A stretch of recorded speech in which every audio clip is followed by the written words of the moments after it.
Non. Les pommes de terre, pas du tout.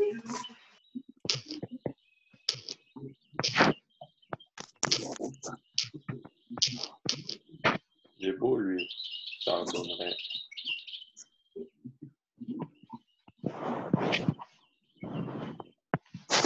Et voilà, bienvenue à ce nouveau format de live électroculture. Donc là, tout est enregistré, hein. Donc, si vous pouvez vous débrancher votre micro parce qu'on entend beaucoup de bruit parasite des uns des autres, hein. Donc, si vous intervenez, vous pouvez le rebrancher. Donc, je regarde que tout le monde est là. Activez les muets, muets tous.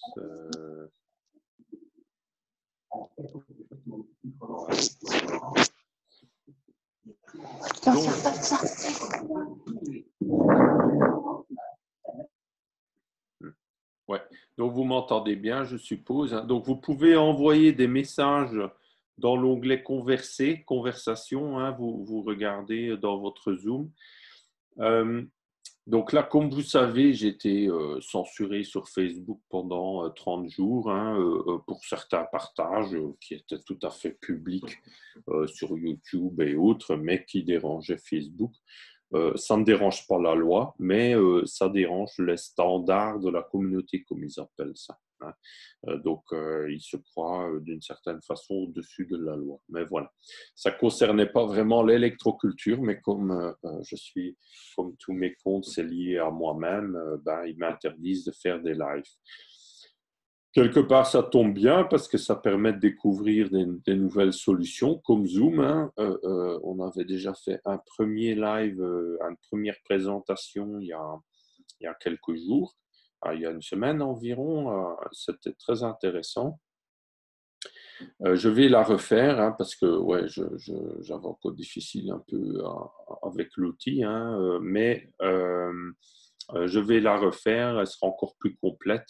Peut-être que je mette la première l'enregistrement, que je la mette en ligne sur YouTube, mais elle dure quand même 1 heure et je voulais faire quelque chose de beaucoup plus court. Alors, je ne sais pas, mais elle est quand même très intéressante. Il y a aussi des nouvelles informations aussi. Donc, je vais peut-être quand même la mettre sur YouTube. Pour l'instant, je ne sais pas encore trop parce que je ne suis pas tout à fait satisfait de la qualité globale technique, on va dire, parce que j'ai beaucoup eu d'hésitations et de découvertes techniques de l'outil.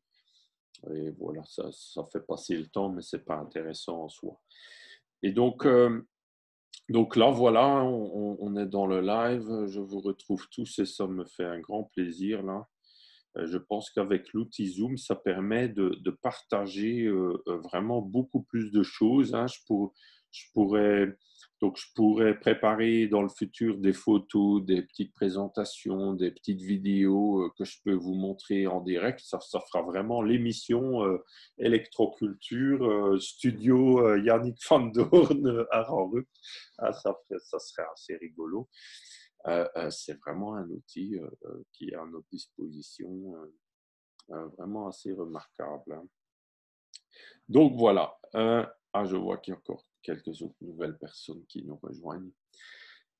Donc voilà, on va commencer comme d'habitude avec les témoignages, hein. Je vais commencer tout au début du groupe. Là, quel est le témoignage? Là, un témoignage là, que j'ai vu passer sur Internet, sur le groupe, sur le groupe et dans d'autres groupes, hein. C'est d'Antonio Delicoli. Hein, on voit bien là, je vais cliquer. Là, je ne sais pas si j'arrive. Oui, il faut que je.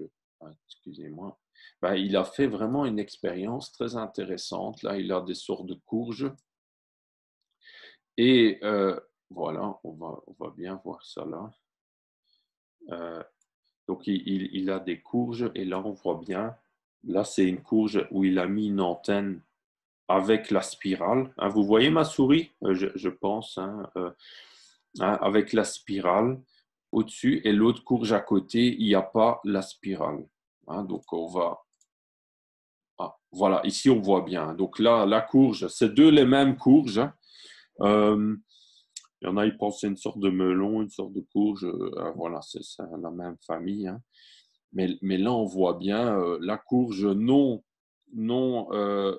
traitée et la courge traitée, ben, c'est nuit et jour. Et c'est juste une spirale, là. Vous voyez, toute simple. Là. On dirait c'est presque incroyable quand on connaît encore rien d'électroculture. On se dit, mais comment une spirale peut avoir un effet aussi grand? Ben, je l'ai vu là depuis quelques années sur les fleurs, sur des lupins, j'ai vu ça. J'ai vu ça sur différentes cultures. Maintenant, ce qui est intéressant à savoir avec les spirales, attendez, je vais en prendre une, c'est que quand, quand on dirige la spirale vers le haut, ça capte les énergies cosmiques. Et donc, les énergies cosmiques, c'est plus tout ce qui est floraison, rapidité de croissance. Hein, donc, après, on a des cas comme ça parce que la plante veut aller vite en fleurs. Mais si on la met comme ça, là, ça va plutôt capter et amplifier les énergies telluriques, donc de la terre. Et là, c'est plus l'enracinement et la robustesse, hein, le côté trapu de la plante. Et donc, si on fait que ça, c'est un déséquilibre. Si on fait que ça, c'est un déséquilibre. Il faut les deux dans l'idéal. Alors, on amplifie les deux. Et là, les résultats sont nettement plus grands encore, hein, ou plus équilibrés, je dirais. Parce que moi, j'avais remarqué que quand je mettais que la spirale vers le haut, alors mes lupins, ils poussaient plus vite, ils faisaient plus vite de fleurs, beaucoup de fleurs, mais après, j'avais les lupins avec un circuit Lakowski qui les rattrapait et qui restaient jolis beaucoup plus longtemps. Hein. Mais ceux qui poussaient le premier au printemps, c'était ceux avec la spirale vers le haut. Hein. Donc, ça confirme la théorie qu'il y a derrière, hein, on va dire, hein, ou la découverte de Luigi Ghina qui est derrière. Donc, c'est intéressant. Il faudrait maintenant, on n'a pas encore énormément de recul, mais là, comme on est maintenant des dizaines, voire des centaines, je dirais, à faire des expériences, à expérimenter les spirales dans nos jardins, je pense qu'on va en apprendre beaucoup plus et on va avoir des confirmations ou on aura une vue plus claire du fonctionnement de ces spirales. Mais on voit en tout cas qu'il y a nettement un effet. Hein. Après, est-ce qu'il faut vraiment mettre la spirale en hauteur ou est-ce qu'on peut juste la mettre au sol? Moi, mes expériences, j'avais juste mis la spirale comme ça au sol avec, avec l'extrémité plantée au pied de la plante. J'avais fait comme ça, moi. Donc, il n'y a même pas forcément besoin de mettre ça autour d'un tuteur. Hein. L'idée première qui est venue de ça, ça venait d'un certain Davide Benvenegu, hein, un Italien qui étudie les recherches de Luigi Ghina. Et lui, il y a 1 an ou 2, il avait mis un post, il y a déjà maintenant 2 ans, je pense, où il mettait une tige avec les deux spirales, un comme ça et un comme ça, et il disait que si on plante ça au pied des plantes, ben, ils allaient pousser nettement mieux. Donc, l'idée est venue de lui. En tout cas, c'est par lui que moi, j'ai découvert ça en premier. En tout cas. Donc, voilà, on va continuer la découverte de ces témoignages. Par exemple, là, Haricot, je ne sais plus ce qu'il voulait dire, mais c'est pas grave. Là, on voit bien la courge témoin, on va dire. Hein. Elle est beaucoup plus petite. Hein. Donc ça, c'est des témoignages. Quand on montre ça, quand on a des amis qui visitent le jardin et on montre des choses comme ça, ils tombent sur le cul.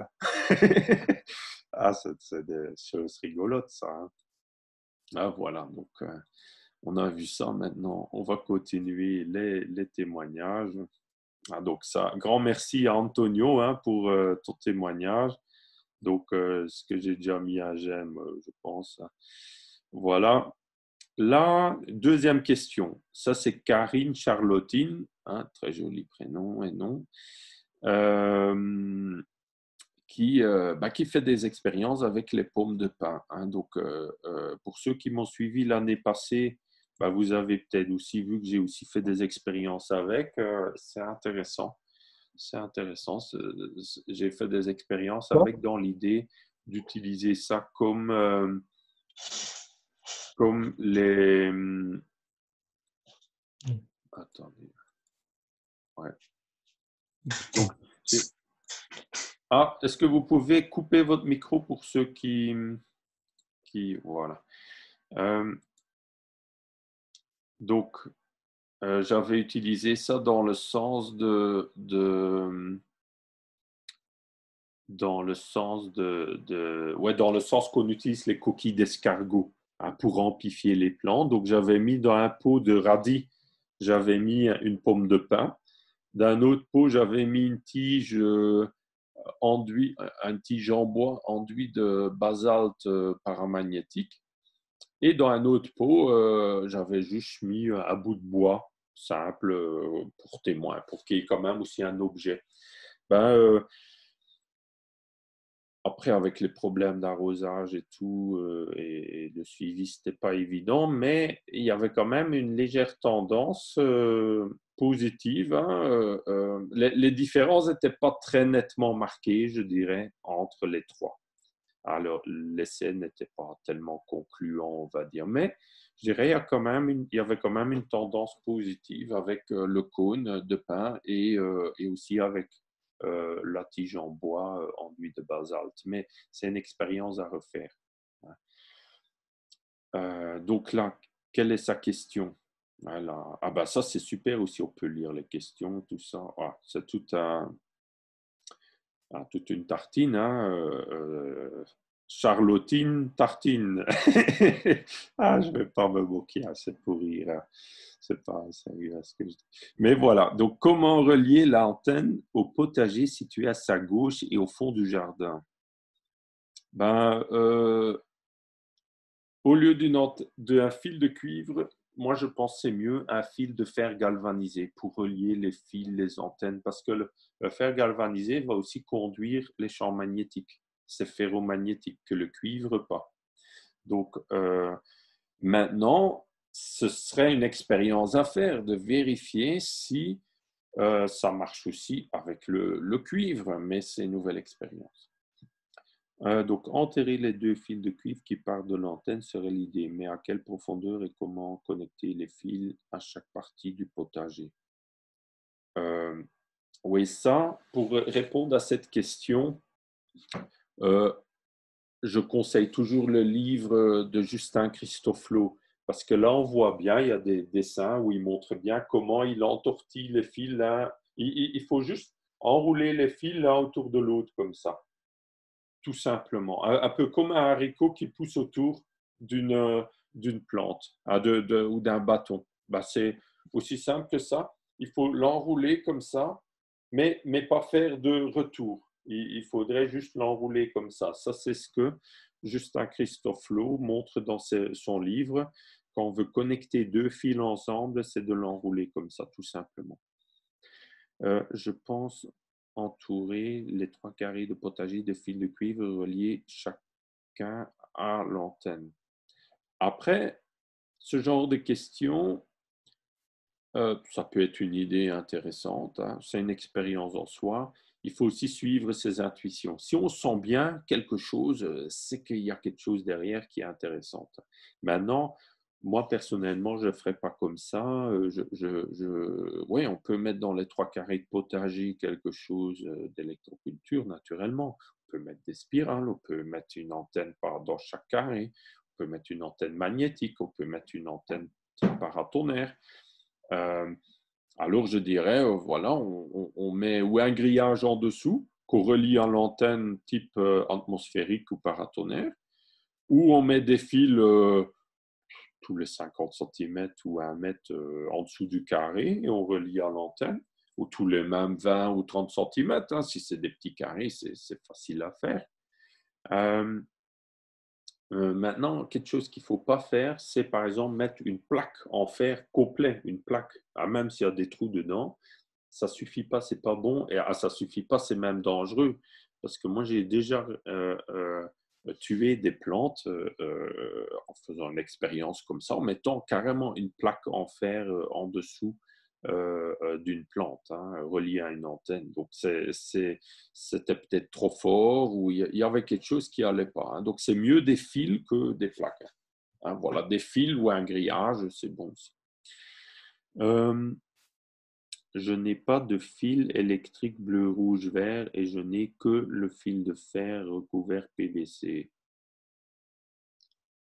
Ouais, tu peux mettre relié, tu peux utiliser n'importe quel fil de n'importe quelle matière pour faire, par exemple, les antennes avec les spirales, par exemple. Donc, c'est utile aussi.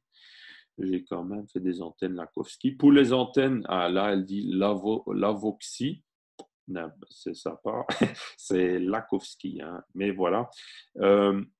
Donc, Lakowski en entourant d'une spirale et d'un autre fil de fer. Ouais, je comprends pas tout ce que tu veux dire, c'est pas grave. Ça va peut-être se préciser dans les photos. Ouais, le cône, son jardin. Ah oui, elle a fait une antenne, donc on voit là avec une sorte de tipi. Très intéressant, ça. Hein, c'est vraiment intéressant, ça. Un tipi en soi, ça a un effet comme une pyramide. C'est comme les cônes. Si on ferait les cônes avec l'angle au-dessus à 51 degrés, qu'on fait les tipis pareil, ou les cônes comme les pyramides nubiennes, il faudrait que je vérifie l'angle de ceux-là. Ben justement, c'est 51 degrés. Donc, ces tipis-là seraient comme les cônes qu'il y a au-dessus des tours rondes. Hein. Et c'est déjà énergétique en soi. Hein. C'est très intéressant. Ouais. Donc,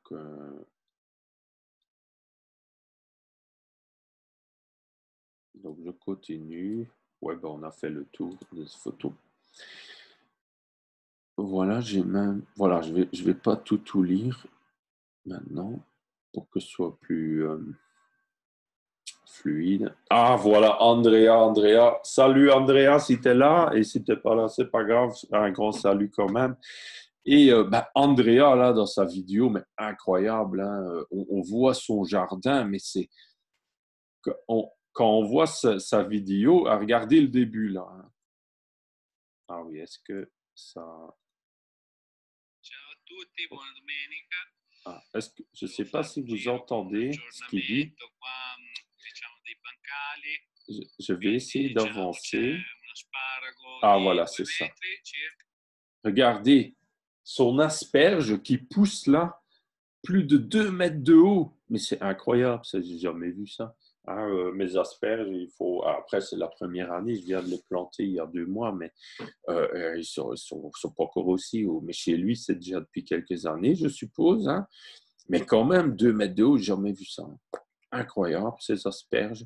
Alors qu'on voit aussi dans sa vidéo de son jardin, pour ceux qui connaissent son jardin, il faut savoir, c'était un terrain assez sec, infertile depuis quand il est arrivé là. Après, lui, il a commencé à planter des centaines d'arbres et dans la logique permaculture et diversité, il a implanté énormément d'arbres et de diversité de plantes. Et après, il s'est intéressé à l'électroculture et il a commencé à installer de l'électroculture de partout. C'est un jardin qui fait plusieurs milliers de mètres carrés, hein, c'est quand même. Et maintenant, on voit, moi je connais Andrea là, depuis, je ne sais pas moi, 2-3 ans maintenant, je ne sais plus exactement, mais là on voit son jardin là, comparé à l'année passée, mais c'est encore plus incroyable. Hein. Ça pousse encore mieux que l'année passée. Déjà que l'année passée, c'était assez intéressant. Il faut savoir, il est à 1000 mètres d'altitude. Hein. C'est en montagne. Hein. C'est un peu comme chez moi, mais en Italie. Le climat, hein, je parle du climat. Hein. Sauf chez moi, c'est quand même plus froid en été que chez lui. Hein. Donc chez moi, au printemps, les plantes démarrent moins vite que chez lui. Mais sinon, l'hiver, c'est un peu pareil. Mais voilà, il a l'asperge là, et après il montre les fèves qui poussent super bien aussi. Ah, mais l'asperge là, on peut faire un concours du plus grand ou asperge. Je pense qu'Andrea a gagné là. Sparago che è veramente altissimo, influenzato da questa antenna, a sua volta da un'antenna albero.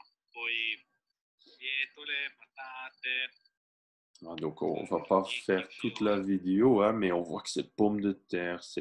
Lui, il mélange les pommes de terre, les topinambours, les fèves, et ça a l'air de très bien pousser ensemble. Et ça me donne des idées aussi, je dois dire. Ah. On voit aussi dans sa serre. Attendez, ça. Ah oui, c'est le base. Ah oui, c'est là. C'était à 4 minutes. Voilà.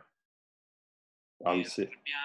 Regardez là, hein, un peu plus tard, il va montrer son basilic. Attendez, hein. Moi, je ne veux pas montrer, je pense. Et vous verrez, c'est la comparaison de basilic.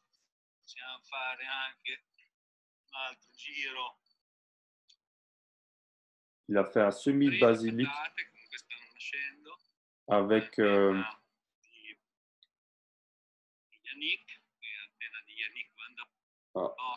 oui, là, il ne montre pas. L'image reste figée, je pense. C'est un problème de connexion. Ah, de bande passante. Hein. Ah, on verra là un peu plus loin. Peut-être. Ah non, attendez, je vais. Voilà. Mais on voit bien son basilic. Allez. Ah voilà, il va peut-être montrer là maintenant. Ah voilà. C'è anche qua una foresta e le patate sotto la piramide stanno crescendo tantissimo, anche queste che hanno l'anello. Ouais, on voit que l'image ne suit pas trop là.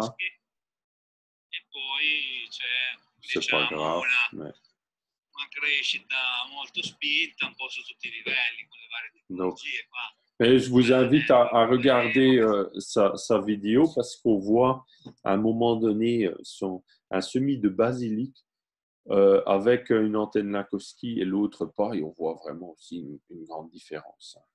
Mais voilà, après on découvre son jardin pour ceux qui ne connaissent pas. Très intéressant. Donc, voilà, les prochains. Ben voilà le Zoom que j'ai fait la semaine passée. Hein, c'était le 12 mai, là. Hein, c'est même pas une semaine encore. Hein. Donc, c'était spécial sur l'antenne magnétique, hein, reliée au fil de fer galvanisé. Là, en haut à droite, vous voyez bien comment on positionne l'antenne avec la boussole. Vous voyez le nord magnétique indiqué dans cette direction et le fil qui va vers le nord. Pareil, là, en haut à gauche, on voit l'antenne magnétique. Hein, donc, c'est une série d'aimants enrobés de cire d'abeille et avec le fil qui va vers le nord, toujours. Là, on voit des chutes de Bruxelles. Un comparatif, hein. Donc ça c'est avec et ça c'est sans. Hein. Voilà, c'est tout simple. Hein. Une fois qu'on a vu ça une fois dans sa vie, dans son jardin, après on n'a pas d'idée d'aller enlever son antenne. et donc là j'ai fait un schéma, hein, donc que vous voyez là.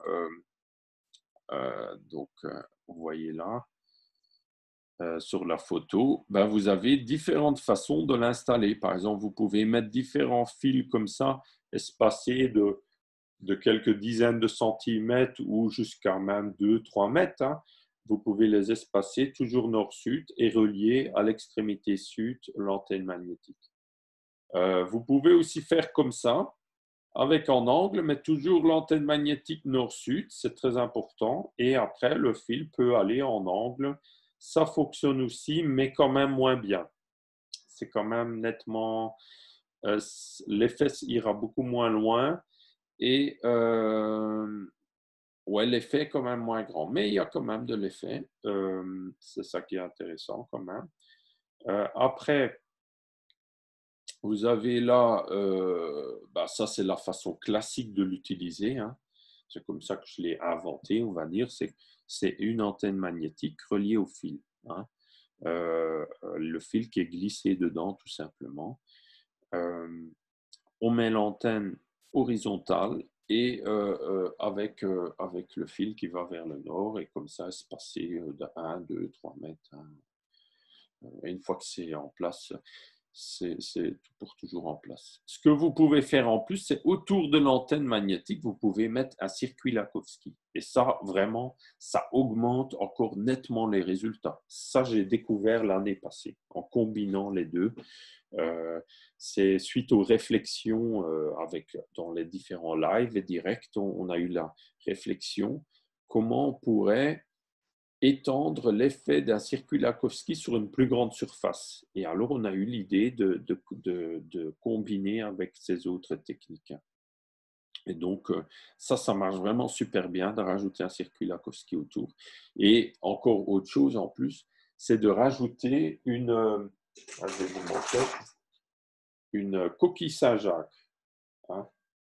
Vraiment, et vous la positionnez avec...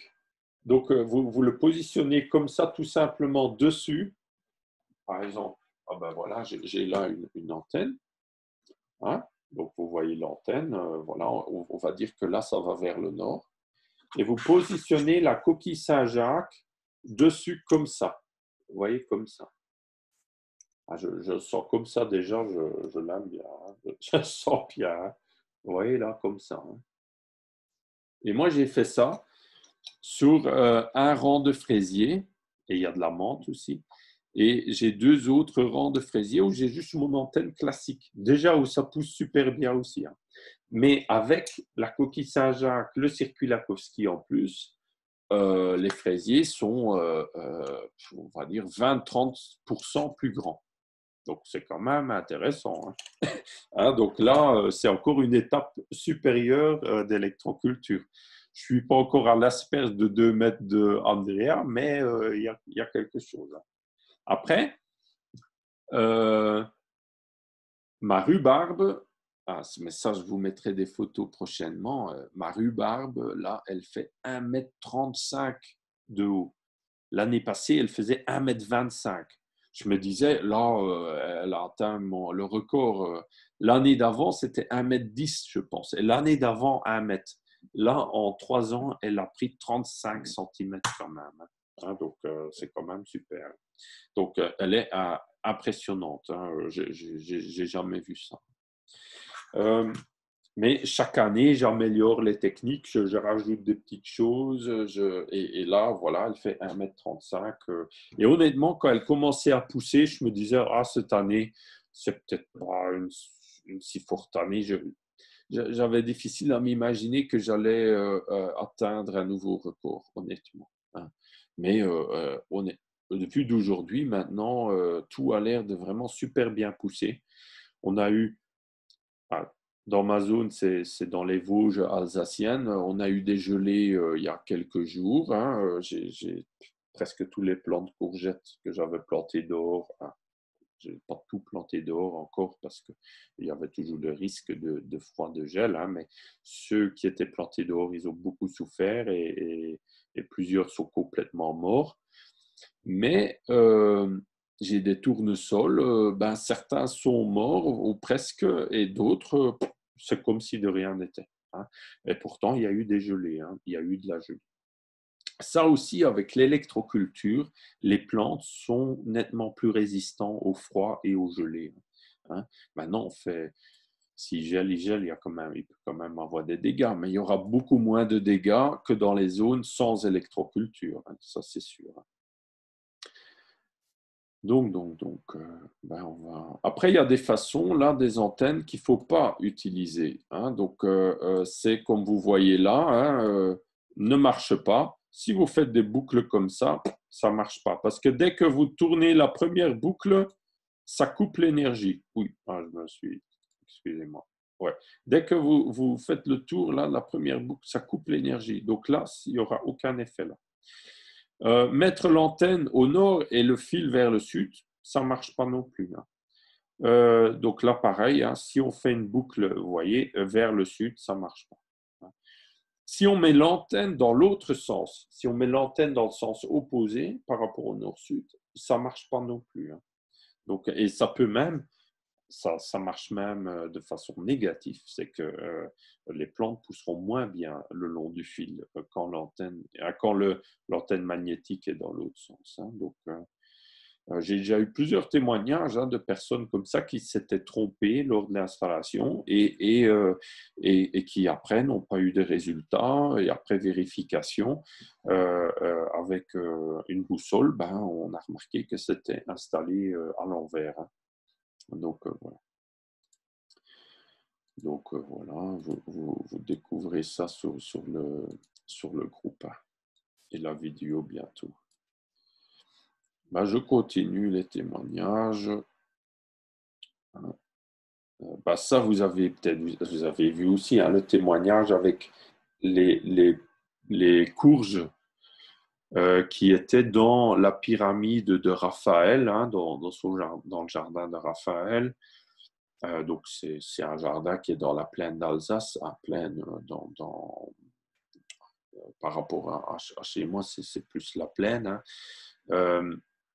Et donc, et là, vous voyez les racines des courges sous la pyramide, beaucoup plus de racines, hein, d'une vigueur incroyable comparée aux courges hors pyramide. Hein. Donc, j'ai fait une petite vidéo que vous trouvez sur YouTube hein, et sur Facebook. C'est vraiment nuit et jour. Hein. C'est une grande différence. Hein, là, ça c'est intéressant aussi. C'est une vidéo russe où il montre des techniques tout simples avec une plaque de cuivre et de zinc. Comment on peut faire un tout petit peu d'électricité qui peut même être suffisant pour allumer des LED, mais aussi pour faire de l'électroculture. On peut aussi faire l'électroculture comme ça en mettant une plaque de zinc et de cuivre de chaque côté du potager, par exemple, et tout ce qui pousse entre les deux va pousser mieux. La plaque de zinc et le cuivre doivent être aussi reliés avec un fil, hein, électriquement parlant. Hein. Mais on pourrait avoir une bande, imaginons, de 5 mètres de long, de 10 cm de large, enterrée, à 20 mètres de distance l'un de l'autre, de chaque côté de son potager, et relié à un fil, mais ça peut être le fil de la clôture, par exemple. Et comme ça, il n'y a pas grand-chose à faire en travail. Et si on utilise un fil existant. Et après, vous verrez que toutes les plantes entre les deux auront tendance à pousser nettement mieux. Ça peut parfois aussi doubler des récoltes. Il y a eu des recherches comme ça en Russie et en France déjà au début du siècle. C'est quelque chose qui marche assez bien. Alors, on met les plaques de zinc et de cuivre nord-sud et le courant, il va aller alors d'est en ouest ou d'ouest en est, en fonction où on aura mis le cuivre et le zinc. Je ne me rappelle plus quel était le courant naturel ou le flux des électrons naturels. Je pense que le flux des électrons naturels est d'est en ouest, mais à vérifier. J'ai toujours un petit doute à vérifier. Mais il y a un grand merci à... C'est Alain, il s'appelle ou... non, je ne trouve plus. À Divergence, hein, c'est son pseudo là sur Facebook, sur le groupe, à Divergence, qui explique bien, qui a bien détaillé le fonctionnement de cette technique dans un post sur le sujet hein, et dans les commentaires. Il a toujours de assez bons conseils en général, hein, toujours très intéressant ce qu'il écrit. Un grand merci. Hein. Je pense que c'est Alain. Hein. Ouais, grand merci Alain. Ouais, donc là, vous voyez mes tournesols de l'année passée, hein. L'année passée, c'était quand même une année exceptionnelle pour les tournesols dans le jardin, hein. Un exemple, le tournesol, encore un grand merci à Richard, hein, qui avait eu le record de France du tournesol le plus large, hein, le plus grand, hein, de plus grand diamètre, hein, c'était 57 cm, hein, si je ne me trompe pas, 57 cm et demi. Donc là, on lance la compétition entre nous du plus grand tournesol, hein. Même avec les variétés normales, hein, comme utilisées en agriculture, vous pouvez avoir des grandes têtes, hein. C'est l'énergie qui va faire qu'il y aura une tête beaucoup plus grande ou plus petite, hein. C'est pas juste la variété. Naturellement, si c'est une toute petite variété, la tête sera plus petite, mais des variétés normales ou des variétés grandes, si les énergies sont bonnes, vous pouvez avoir des très grandes têtes. Je cherche une adulte, mais ils sont dans les hautes herbes, donc je vais. Ah, il y en a qui parlent là en même temps. Mais en couple, merde. Si vous pouvez couper le micro pour ceux qui je vérifie là. Ah. Je pense que je peux aussi couper sinon. Muet tous. Ouais. Voilà. Après, on fera une séance questions-réponses et vous pouvez intervenir, hein. On va faire comme ça, ce sera plus simple. Donc là, ouais, j'ai mis ce post parce qu'il commence à avoir de la censure sur Facebook, même autour du sujet de l'électroculture. C'est Andrea qui m'a alerté en premier là-dessus parce qu'il voulait partager certains messages, certains posts d'autres personnes et Facebook limitait son partage. Hein, Facebook disait un message comme quoi puis il avait déjà assez partagé de trucs que Facebook a décidé maintenant, ça suffit maintenant. Ah, donc, ils exagèrent un peu, hein, Zuckerberg là. Et donc, c'est pas grave, hein, on va donc maintenant on développe Zoom, on développe un tas d'autres plateformes, hein, et voilà, hein, donc on n'a pas besoin d'eux non plus, hein, on continue à être présent sur Facebook naturellement, hein, mais on va multiplier maintenant les plateformes et les autres outils aussi, hein, qu'on avait délaissés un peu. Et je pense que voilà, il y a des nouvelles idées créatives, hein, qui apparaissent. Donc on continue.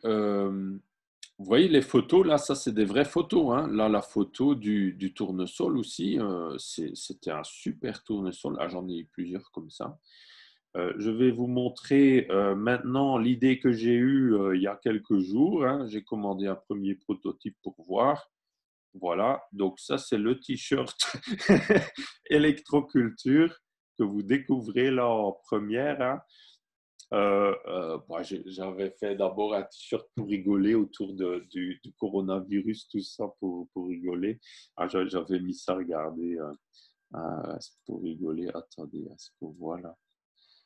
Ah, je dois ouvrir l'autre. Ah oui, regardez, j'avais d'abord fait un t-shirt comme ça.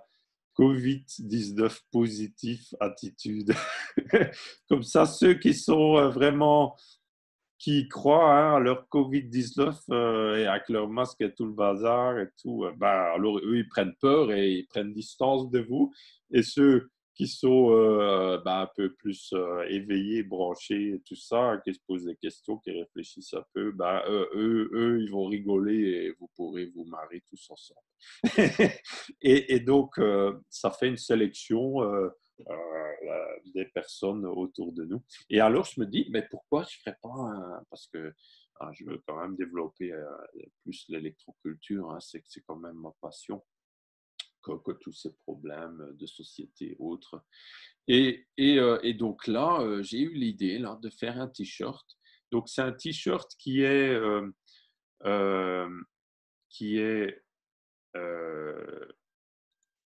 en vert.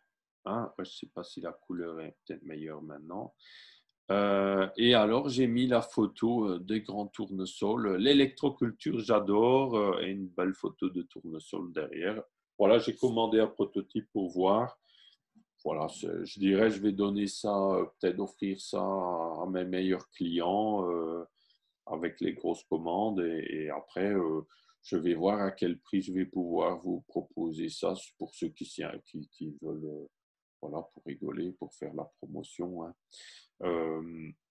Voilà, c'est pour le plaisir, hein. Voilà. Maintenant, c'est un t-shirt, c'est d'un site internet, hein. Donc, si je peux trouver, j'ai pas encore cherché, mais si je peux trouver des t-shirts plutôt écologiques même en chanvre, je préfère, hein, mais ou en coton bio, chanvre ou autre. Mais voilà, maintenant c'est déjà un premier prototype, on verra ce que ça donne, hein. Donc voilà, c'était la petite surprise du jour. Après, mon idée, c'est pas de faire la tasse, l'assiette et le t-shirt.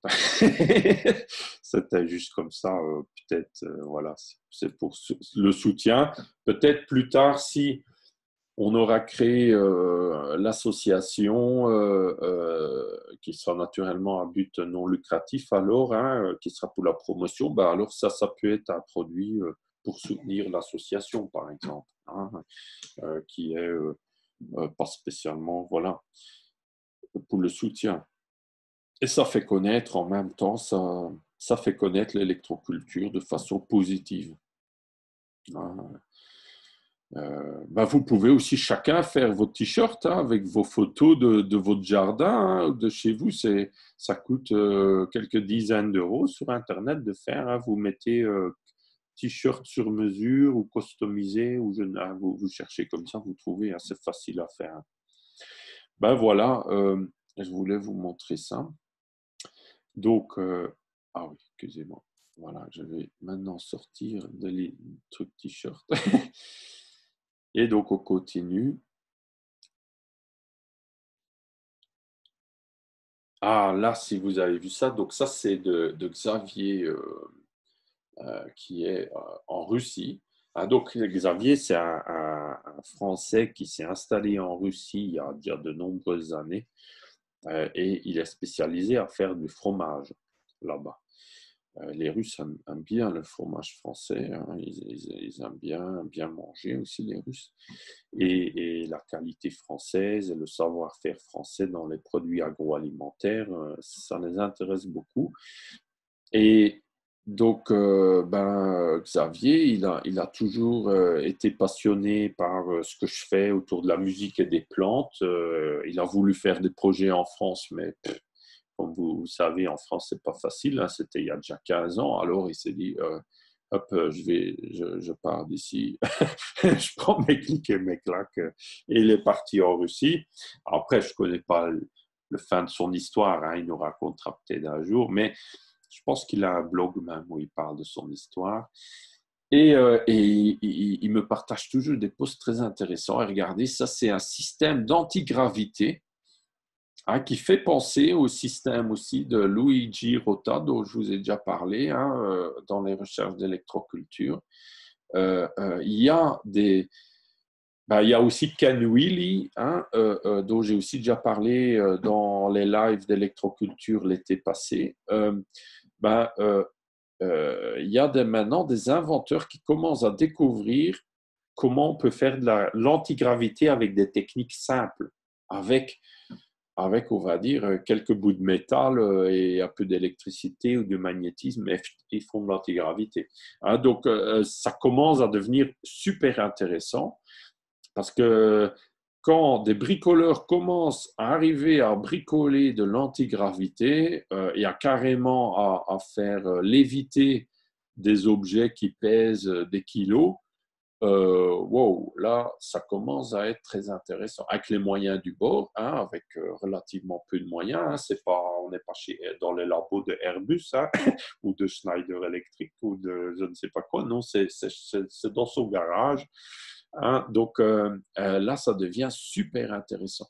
Et moi, je pense, et ça c'est une note positive, là, je ne suis pas le seul à penser ça, mais je pense que les années prochaines, on va voir des inventions sortir de gens qui vont découvrir et bricoler des choses dans leur garage qui vont changer ouais, qui vont changer notre réalité. Hein. Ils vont, par exemple, par ces objets anti-gravité, c'est quand même super intéressant. Imaginez, vous avez, je sais pas moi, vous avez votre petite éolienne anti-gravité au ciel pour vous produire votre électricité et qui est là à 100 mètres au-dessus de vous. Après, on n'a peut-être pas le droit, mais ça, c'est encore une autre question. Mais on pourrait avoir, je ne sais pas moi, on peut faire des petits jouets avec, mais on peut aussi faire une antenne d'électroculture avec, d'une certaine façon, hein, reliée à un fil. C'est comme si on aurait un oiseau, mais une sorte de système anti-gravité dans le ciel, très intéressant. Hein. Mais voilà, c'était une invention, une découverte impressionnante sur les pouvoirs du magnétisme. En général, ça travaille avec le magnétisme et l'électricité, hein, pour contrer la gravité. En réalité, on ne contre pas la gravité en soi parce que la gravité n'existe pas, n'est qu'une une forme d'électricité et de magnétisme, on va dire. Voilà, un peu comme quand vous avez deux aimants qui s'attirent, ben on peut appeler ça de la gravité. Mais en réalité, c'est ces deux aimants qui s'attirent, c'est une interaction magnétique, électromagnétique. Mais Ken Willy explique bien comment ça fonctionne. Hein. Vraiment, lui, il a découvert des choses, c'est un génie aussi. On en reparlera peut-être, ou je vous invite à... Et ça aussi, Marcel Pagès, Divergence, là on parle, hein. Il fait référence à Marcel Pagès. Et là, je vais vous raconter une histoire. C'était en 2010 ou 2011, ou 2009, 2009-2010. Je m'intéressais beaucoup à l'énergie libre et l'antigravité et l'électroculture. Hein. Tout est lié hein, quelque part. Et j'avais une idée en tête de comment faire de l'antigravité. Avec tout ce que j'avais déjà lu à droite à gauche sur l'énergie libre, j'avais une intuition, on va dire une intuition forte de comment un système d'antigravité fonctionnera dans le futur ou comment on peut le faire. Et ouais, j'étais même prêt à chercher même des financements ou quelque chose, je ne sais pas, à voir comment bricoler ça, mais j'avais une idée en tête. Et alors, un jour, je suis à un congrès des géobiologues nord-américains où j'avais fait une conférence sur l'électroculture. C'était dans le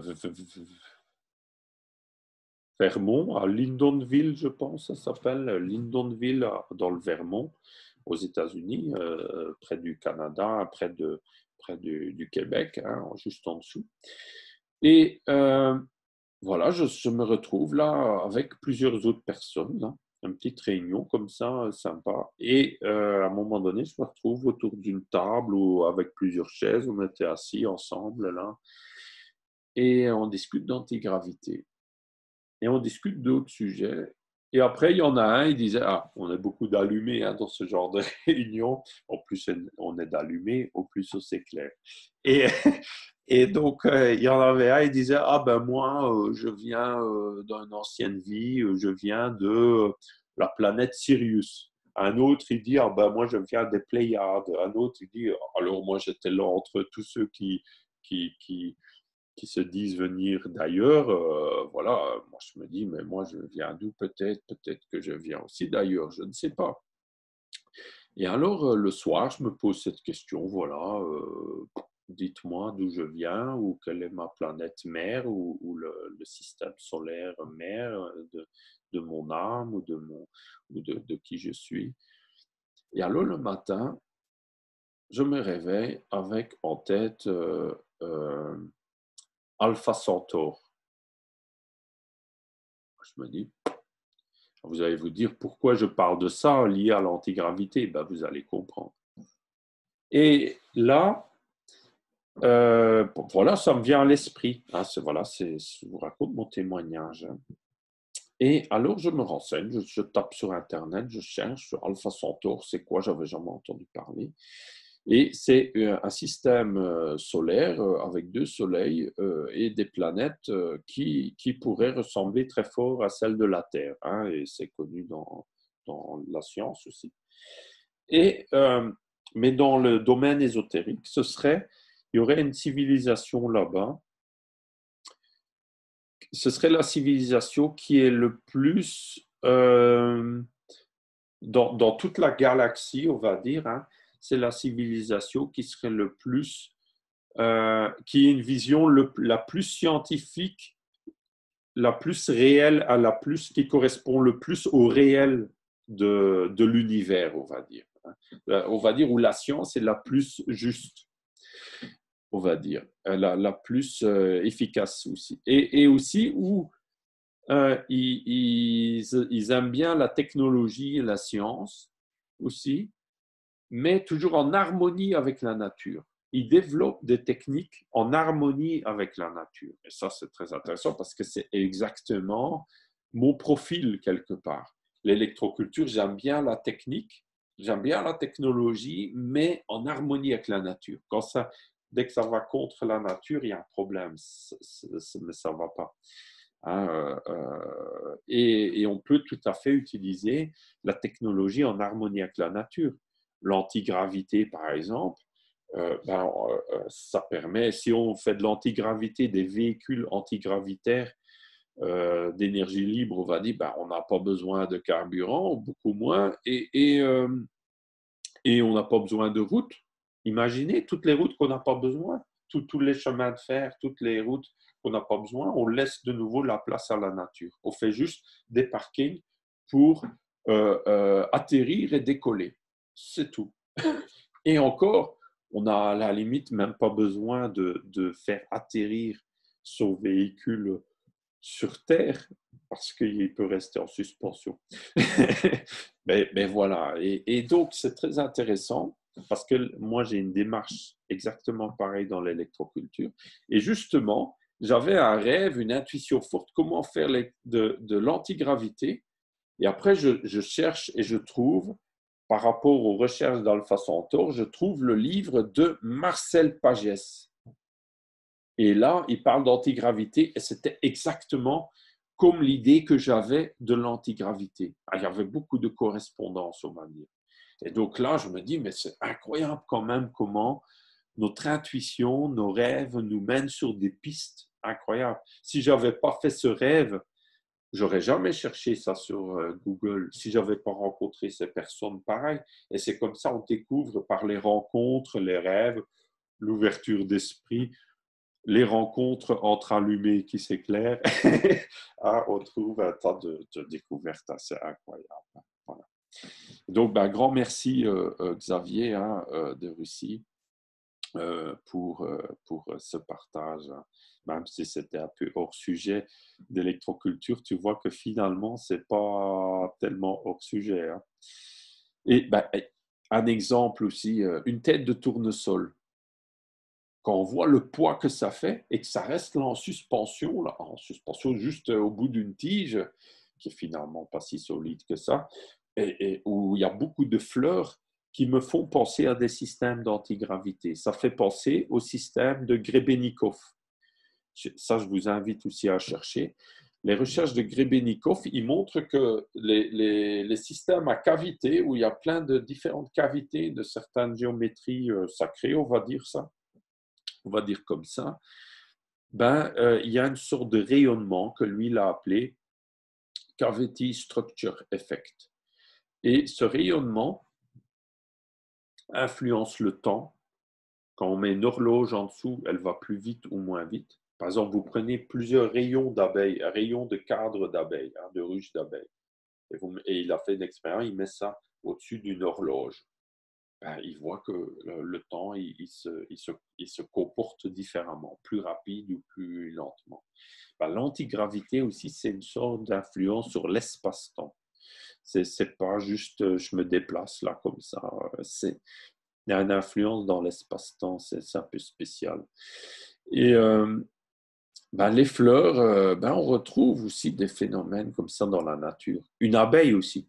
Vous avez une abeille, elle pèserait trop lourde, son poids serait trop lourd par rapport à ses ailes et le fonctionnement de ses ailes pour voler. Ils ne peuvent pas reproduire ça. ils n'arrivent pas à reproduire ça avec les mêmes ailes et tout ça, parce qu'il y a encore un côté mystérieux comment certains insectes arrivent à voler. Parce qu'en réalité, ils fonctionnent en partie avec de l'antigravité aussi. Hein, c'est très mystérieux, très mystérieux. Donc, on a encore énormément de choses à découvrir hein, dans la nature. Je continue là. Donc là, on est... Ah, attendez. Ah, voilà. Ah ben là, il y a le partage de Michael Père, très intéressant aussi. Hein. Ben là, il a eu une idée d'une pyramide. Vraiment, j'aime bien la tête qu'il a fait, l'antenne à sa tête. Hein. Ouais. Ah, j'arrive pas à cliquer dessus. Ah oui, voilà. Donc, vous voyez là la pyramide. Hein. Donc, c'est une pyramide qu'il a fait en bambou et après, il a mis un fil de cuivre le long. Hein. Donc, c'est comme on le conseille aussi, hein. Comme Dominique avait fait un exemple aussi. Un grand merci à Dominique aussi. Ben là, on voit que dans son jardin de Michael, il y a plusieurs types d'antennes. Là, il a fait aussi quelque chose qui semble intéressant. Hein. Tu nous raconteras, Michael. Et là, cette pyramide, et il a mis au bout, là, hein, on va voir ça tout de suite. Hein, ah, voilà, ça c'est son jardin, son potager. Voilà, là on voit les bambous avec un fil de cuivre qui longe. Hein. Donc vous pouvez tout à fait... Ah oui, il a fait la base en cuivre, je vois. Et après, il a mis un bambou pour faire le dessus. Ah, donc là, vous voyez, il a fait la base en cuivre et il a mis un bambou et avec un fil de cuivre. Et donc ça, c'est une technique que vous pouvez faire comme ça. Hein. Pour le bricoleur, hein. Vous enroulez le fil. C'est comme ça qu'on peut relier deux fils ensemble aussi en électroculture. Hein. Vous les enroulez l'un sur l'autre comme ça. Et il a fait après relier. Donc après ça fait l'angle de la pyramide et il a fait monter le fil comme ça. C'est important que la pyramide soit comme ça, faite tout en cuivre, hein, qu'il y a une prolongation du cuivre du même matériau. Le bambou là sert juste de tuteur. Hein. Voilà. Donc ça, c'est très intéressant. Et regardez, voilà sa tête là. Regardez, c'est un côté magique à ça. Il y a un côté intemporel à ça. Ça fait penser aux antennes des tartares dont je vous ai déjà parlé aussi, je pense, dans les lives l'été passé. La civilisation disparue là, des tartares. Bah, regardez, là, ça fait penser aux antennes Lakowski. Il a incorporé la coquille d'escargot, la spirale, la coquille d'escargot. Honnêtement, je le sens bien, hein, Michael. Je suis très curieux ce que tu auras comme résultat. Mais en tout cas, c'est déjà très joli. Artistiquement parlant, c'est déjà... voilà, tu as déjà de très bons points là. Voilà, c'est vraiment sympa. Voilà, c'est très joli en plus, je trouve. Voilà, donc c'est des animaux qui apparaissent là. Voilà. Donc, voilà, c'est vraiment super sympa. Merci, Michael. Donc là, vous avez vu, ça c'est un petit témoignage ancien que j'ai republié sur les haricots hein, dans le jardin. Vous verrez, hein, c'est maintenant la saison où on sème les haricots, hein, dès que la terre est assez chaude. Ça réagit très bien à l'électroculture. Hein. Ça pousse super bien avec l'électroculture. Donc, faites des comparaisons aussi, faites vos expériences. On peut aussi lancer la petite compétition, celui qui a le plus grand haricot.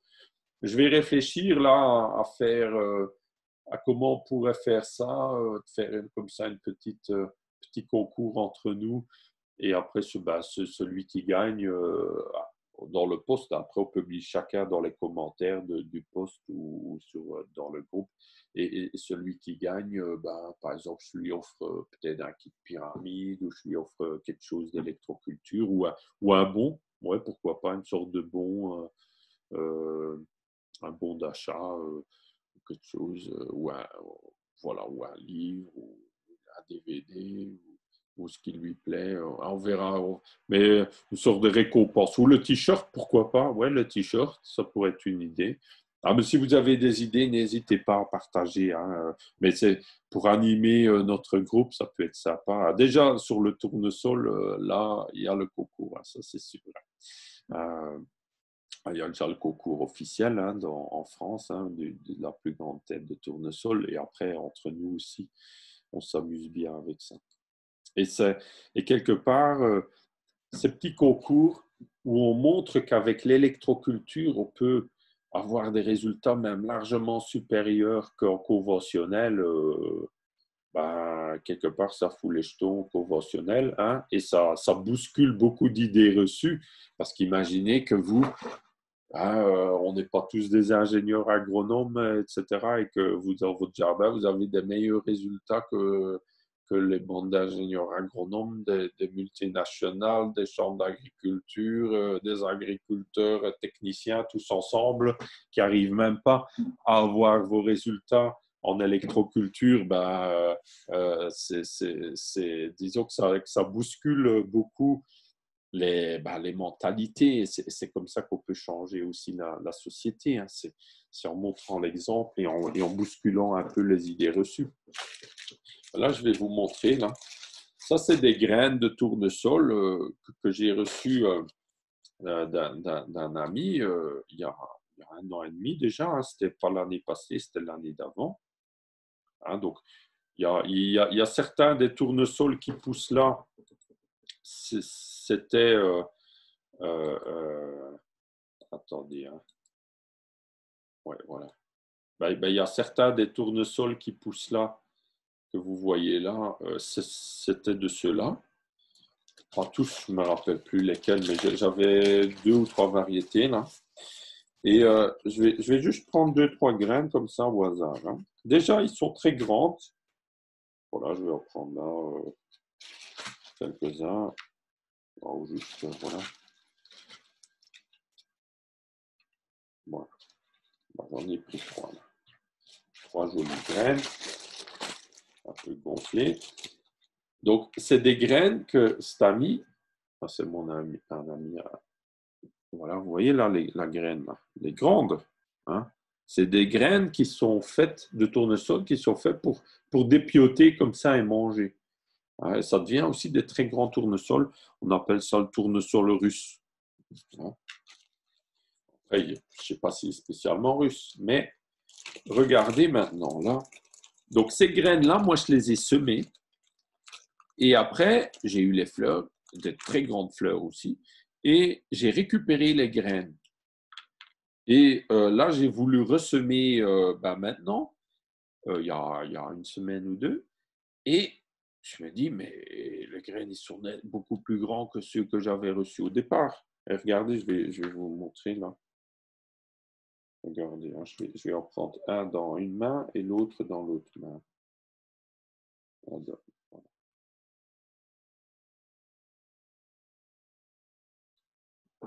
Je ne sais pas si vous voyez là. Vous voyez la différence? Vous voyez la différence? Hein? Ici, c'est ceux que j'ai reçus. Et ça, c'est ceux que moi j'ai récoltés. Vraiment 2 fois plus gros. 2 fois plus gros. Voilà. Donc, je vais voir si je peux encore vous montrer ça mieux. Je ne sais pas si on voit mieux là. Après, c'est... Attendez.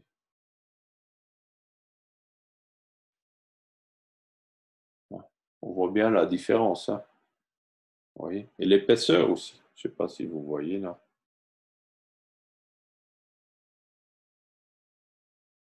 Ouais. Ça n'a rien à voir. Hein. Voilà.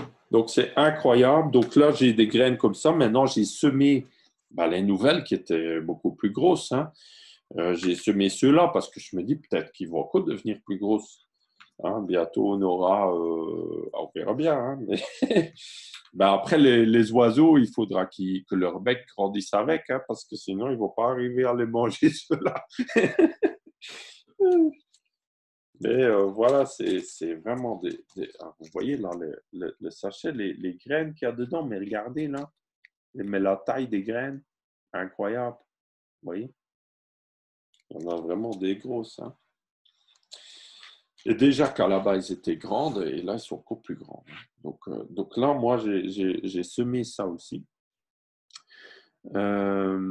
Donc, pour ceux qui en veulent, je peux vous en donner aussi un peu. Hein. Après, là, ça commence. Vous pouvez toujours encore semer. Regardez, là, vous voyez.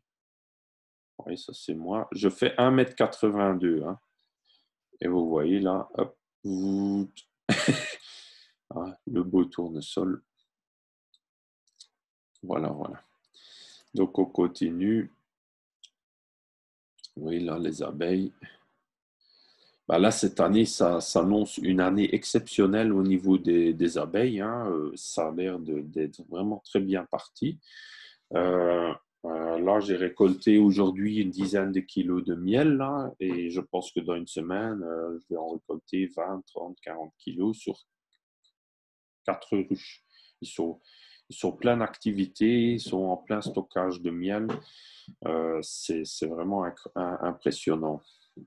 Ouais. Et ils adorent, ah oui, très intéressant aussi, ils adorent la pyramide. J'ai remarqué que quand je mets mes semis dehors, c'est des bacs avec des alvéoles, et j'ai mis des petites pyramides en cuivre dessus.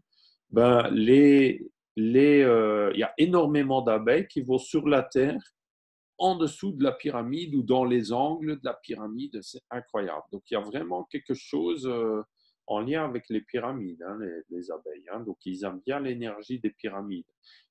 Comparé à des mouches, par exemple des mouches de décomposition d'alcool, par exemple, qui vont sur les verres d'alcool, ben, vous mettez un verre de bière ou de vin rouge en été qui attire les petites mouches. Quand vous avez vidé le verre, il y a parfois des petites mouches qui sont attirées. Ben, vous mettez le verre dans une pyramide, là, les mouches ne vont pas. Mais les abeilles, eux, ils aiment bien l'énergie de la pyramide. Donc, on voit bien que c'est tout à fait différent comme énergie, hein. Une mouche et une abeille déjà. Et ben voilà, une abeille, ça va plutôt élever les énergies, et les mouches, c'est plutôt la décadence, la décomposition. Vous voyez, c'est dans les processus de pourrissement. Et que les abeilles, c'est dans les processus, c'est la floraison, on voit bien, hein, les produits de la ruche, c'est hautement énergétique, c'est autre chose, c'est sain pour la santé en général, que les produits de la mouche, hein. On n'a pas envie de la manger. Hein. Mais voilà, il y a toujours une certaine logique dans la nature quand même. Hein. Ben voilà, on a vu ça. Moi, je porte plutôt des chemises, comme vous voyez. Donc, il faudrait que je vois, au lieu d'un t-shirt, de faire une chemise électroculture. Voilà, on a vu ça. Qu'est-ce qu'il y a encore après? Ah oui, l'article sur les pyramides. Super article. Donc, ça, c'est un article scientifique là, qui est sorti, qui est vulgarisé là, sur le site Maxi Science. Et qui montre que dans les pyramides, ils ont observé, ou dans la forme d'une pyramide, que ça concentre certaines énergies électromagnétiques, surtout sur la surface du bas et au niveau de la chambre des rois, où il y a la chambre des rois positionnée dans une pyramide. Ce n'est pas par hasard, c'est qu'il y a vraiment certaines énergies électromagnétiques qui sont concentrées. Alors, dans cet article, ils ont une façon de parler assez rigolo, parce qu'ils disent « Ah oui, c'est le pur hasard que dans l'archéologie, ils ont fait leur chambre des rois là, parce qu'ils n'avaient pas les appareils de mesure comme nous, les scientifiques aujourd'hui. » Vraiment, ils se prennent vraiment pour les rois pour les plus avancés du monde. Ils ne veulent pas reconnaître que dans l'ancien temps, ils étaient peut-être plus intelligents encore qu'eux. Hein. Mais c'est pas grave, mais l'article est quand même très intéressant, parce que ça confirme que l'énergie de la pyramide, elle est partout. Elle est aussi sur toute la surface, et aussi à ce niveau de la chambre des rois, mais aussi à la pointe. Hein, donc ça, c'est très intéressant. Par exemple, la pyramide. Et donc, c'est quelque chose qui se confirme, hein, qu'on savait déjà, hein, mais qui se confirme par une recherche scientifique. Donc, l'énergie est surtout toute la surface, dans les angles encore plus, à la pointe, là, et juste au-dessus et en dessous, et au niveau de la chambre des rois, à un tiers de hauteur. Hein, donc, et aussi, naturellement, bien orienter la pyramide nord-sud. Ce qu'il faut comprendre aussi avec ces techniques d'électroculture passive, comme les pyramides, antennes magnétiques, antennes atmosphériques ou paratonnerres, c'est que ça, c'est pas comme, par exemple, de l'électricité artificielle ou une pile ou quelque chose. Non, l'électricité artificielle ou une pile, qui est de l'activité solaire, qui est de la, je sais pas moi, de l'activité électrique de l'air ou tout ça, ça va, ou la lune qui change, ça va rien changer. Mais toutes ces techniques passives, là oui, parce que ceux-là, ils sont plus des antennes des énergies naturelles. Donc, en fonction de l'environnement naturel, de l'activité électrique du soleil ou magnétique, des orages solaires, en fonction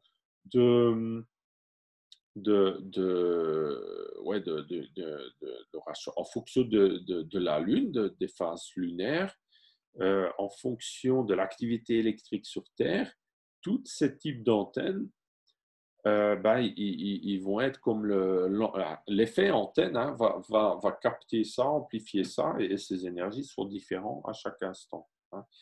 Mais justement, amplifier toutes ces énergies est bénéfique pour la nature et les plantes. Hein. Mais il y aura une année où les énergies seront plus favorables, je ne sais pas moi, pour les courges. Et donc, partout, les courges pousseront mieux. Ou peut-être pour la tomate, ou peut-être pour les céréales. Ou, vous voyez, chaque année est différente. Et ça, on l'observe aussi.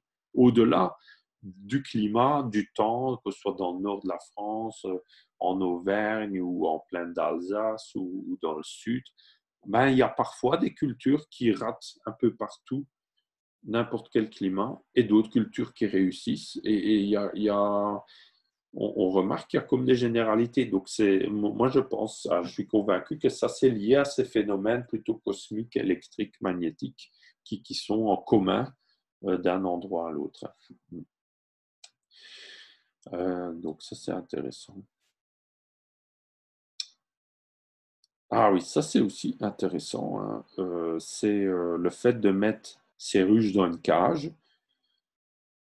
C'est pas dans l'idée d'enfermer les abeilles. Hein. Non, les abeilles, ils traversent l'émail de la cage. Hein.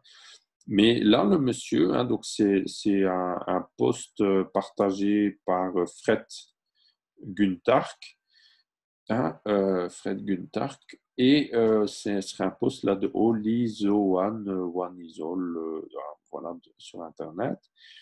Et lui, il a fait ça pour... donc, il a mis une cage autour de ses ruches d'abeilles contre le frelon asiatique.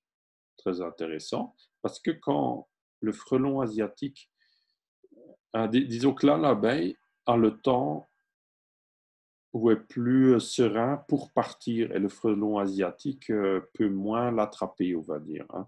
Et on va dire que ça protège la ruche comme ça du frelon asiatique, sans tuer le frelon absolument, mais et si le frelon y rentre, les abeilles arrivent mieux à le neutraliser.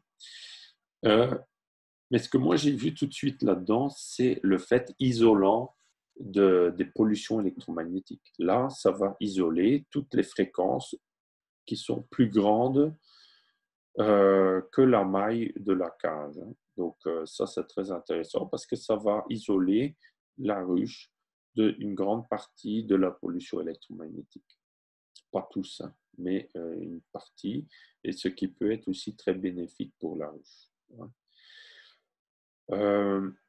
J'ai aussi préparé une invention hein, contre le frelon asiatique. Pour ceux qui s'y intéressent, c'est un système qui, on va dire, c'est un système un peu... on va dire de boucherie électroculture, hein, mais voilà, parfois ça peut être intéressant quand même, en évitant d'utiliser des produits, tout ça. C'est un système que j'ai créé À tester, hein. Je ne peux pas dire si ça va vraiment fonctionner bien ou pas, mais j'ai fait un système qui électrocute le frelon asiatique et pas les abeilles. Hein. Donc, j'ai fait un système comme ça. Euh, Maintenant, moi, j'ai des ruches, mais j'ai pas de frelon asiatique, donc je peux pas vraiment le tester chez moi. Hein. Donc, s'il y en a d'entre vous qui ont vraiment des gros problèmes de frelons asiatiques, ben, n'hésitez pas à me contacter et on peut peut-être trouver un arrangement pour que vous expérimentez mon invention là. Ça peut être intéressant. J'aimerais bien l'expérimenter quelque part. Voilà où ça peut être, où je pourrais suivre l'expérience aussi. Donc, n'hésitez pas à me contacter hein, parce que ça a quand même un grave problème à différents endroits. Maintenant, voilà, on trouve des solutions. Il y a différentes solutions possibles à mon avis. Ben, vous voyez, ça c'est la... Donc là, vous voyez une intervention que j'ai faite au Canada. Hein, c'était lors de, de la conférence d'électroculture. C'était lors du congrès nord-américain, non, congrès canadien sur l'agriculture bio à Guelph, où il y a des agriculteurs bio de tout le Canada qui se réunissent. Hein, mais beaucoup de Ontario, Québec et autour, là. Parce que le Canada, c'est très grand. Hein. Et donc là, il y avait une chaîne de télé là, assez intéressante qui s'appelle Always Good News. Sympa, hein? C'est une chaîne où il n'y a toujours que des bonnes nouvelles. Ce serait bien que ça existe, ça, ici en France, une chaîne télé comme ça, où voilà, on a envie de quelques bonnes nouvelles de la journée, hop, on regarde. Et là, ben, j'ai eu la chance de passer euh, euh, mais dans ce temps-là, je ne faisais pas encore les petites antennes magnétiques. Je faisais mes grosses antennes, là. C'est un peu plus compliqué. Hein, mais c'était super, ça. C'était vraiment un public très sympa au Canada. C'est un beau souvenir. Là aussi, ça, c'est un témoignage qui est passé d'Antonello. Merci Antonello. Hein, merci les Italiens. Gorazio. Et là, vous voyez, donc il a testé avec les spirales sur la germination. Ça, c'est sur des plants de menthe, ça. Je vous invite tous à faire parce que c'est assez facile, rapide. Hein. La menthe, ça pousse vite, ça fait des racines rapidement. Donc, pour faire des tests d'électroculture, ça a l'air d'être une plante très intéressante pour faire des tests rapides. Mais voilà, il a vu aussi une nette différence. Dans l'eau, avec les spirales, les plantes faisaient bien plus des racines que dans l'eau sans spirale. Voilà, tout simple. Ça, on avait remarqué l'année passée. Hein. Donc, quand vous faites des boutures ou pour dynamiser votre eau, même, mettez des spirales dedans, vous verrez, ça se porte nettement mieux. Là, ouais, des questions de Philippe qui veut installer l'électroculture sur une de ses parcelles. Ah oui, ben ça, je vais quand même vous montrer quelque chose là, parce que important. Là, vous voyez sur sa parcelle, là, il y a des plantations d'arbustes. Hein, c'est encore une jeune parcelle, jeune plantation, je suppose. Ben là, il y a une ligne à haute tension juste au-dessus. Alors là, ne vous amusez pas à mettre des antennes atmosphériques. Ou sinon, vous mettez juste la hauteur des piquets, là, mais pas plus haut. Hein, parce que ça peut être très dangereux. Ça, on ne joue pas avec ça. Donc là, on peut mettre à la limite des spirales type Igina hein, sur les piquets reliés au fil de palissage. Je conseillerais des spirales Igina. Ça, c'est des spirales dans les deux sens pour augmenter l'énergie cosmique et tellurique. Et du basalte, par exemple, hein, au pied de toutes les plantes, là, je conseillerais du basalte aussi, hein, du basalte paramagnétique. Des micro-organismes aussi, mais ça c'est un autre sujet, c'est hors électroculture, mais c'est tout à fait complémentaire et très intéressant aussi. Je mettrai des antennes, les antennes magnétiques, parce que là, qu'il y ait la ligne à haute tension au-dessus ou pas, on s'en fout, on met des antennes magnétiques et je pense que ça peut être même très très bénéfique de mettre des antennes magnétiques parce que le champ magnétique des lignes à haute tension va perturber la réception de champs magnétiques naturels du sol, des plantes, tout ça. Donc, si on va mettre des antennes magnétiques, ça va augmenter cet effet magnétique naturel et l'effet antenne avec les champs magnétiques naturels. Et donc, du coup, ça va être que bénéfique. La différence peut être encore plus grande, intéressant. Hein, donc voilà, il y a plein de possibilités, des techniques qu'on peut faire. Même l'antenne paratonnerre, mais alors on la met, si on veut mettre une autre, on la met vraiment, si la hauteur là, du fil est, je sais pas moi, à 20 mètres au-dessus du sol, ben, on met l'antenne minimum à 20 mètres ou 30 mètres plus loin. Hein, vous voyez, pour qu'on soit en distance suffisante du fil. Hein. Il faut être à minimum la hauteur du sol, hein, du fil, parce que c'est là pour la sécurité. Voilà. Surtout en cas d'orage ou de certaines périodes atmosphériques où l'électricité peut paraître encore plus fort aussi. Voilà, bah, j'espère que j'ai assez conseillé là. C'était rapide, mais c'était pour donner un peu mon avis. Ah oui, tout ce qui est question comme lui, là, hein, comme Philippe Poilan ou Poilan, je ne diffuse, j'approuve pas beaucoup de posts de questions sur le groupe. Pourquoi? Parce que sinon, on serait envahi que avec des posts de questions. Hein, et ça fait avancer personne. Donc, la question, c'est très intéressant, hein, je ne dis pas ça, je ne suis pas contre les questions, je suis pour, mais essayez, si vous avez juste une question ou des petites questions, de mettre ça dans les commentaires d'un post qui concerne votre question. Bon, il y a toujours bien un post sur une antenne atmosphérique ou les antennes magnétiques ou les spirales qui passent, donc n'hésitez pas à poser votre question et vous apprenez comme ça et à échanger entre vous, hein, c'est comme ça les réseaux sociaux. Mais sinon, moi, j'approuve au maximum les témoignages. Moi j'ai créé ce groupe surtout pour partager nos témoignages, parce que ça fait avancer encore plus. Ça répond à plein de questions en même temps tout de suite. Hein, donc, surtout partager vos témoignages, des bons résultats, et parfois aussi quand il n'y a pas de résultats ou inverse, ou qu'on ne comprend pas, ça peut aussi être intéressant à analyser. C'est comme ma fille, elle disait, elle a 5 ans, là, à une de mes filles, et je fais un pot, je plante un plant de tomate avec quelque chose de différent. Je lui explique, voilà, là, on va faire un petit essai. Moi, je vais mettre de la terre avec ci et ça. Et là, je vais mettre, ça, c'est le témoin, où je n'aurais pas mis ça. Et alors elle me dit, ah oui, et alors, quand le résultat est positif, alors on fait une vidéo YouTube et s'il est négatif, alors on n'en parle pas.